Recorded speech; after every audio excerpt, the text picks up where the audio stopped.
I really do. They look, and maybe it's because everybody else looks terrible on defense. And Boston at times has locked it in, and at times it's looked really terrible. That Miami game, I wanted to throw my TV out the window. There was so many bad missed opportunities defensively that they just kept blowing.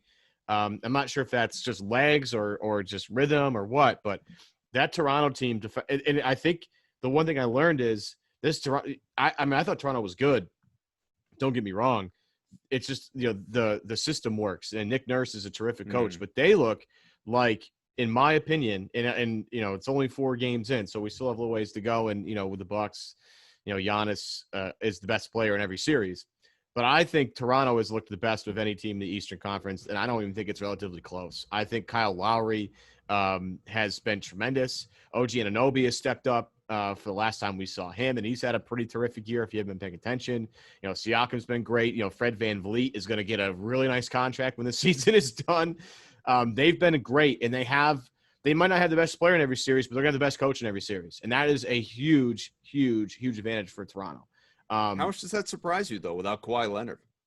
I mean, I think it's probably one of the biggest surprises of the entire season that Toronto's been this good without arguably the best player in the NBA. I mean, and they've been able to figure out how to replicate not only his scoring, because his scoring obviously is a big part of what made them go last year, but his defensive prowess has shifted to some other guys, and the system just completely works. And whether they have this guy in or this guy in, this guy in, it all works. And it's all Nick Nurse. And I can't believe he didn't win Coach of the Year. I honestly cannot fathom. And Billy Donovan had a great year. Budenholzer had a great year.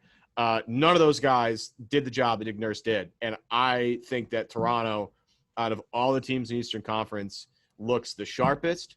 And if you're Milwaukee especially, avoid them until the last possible minute.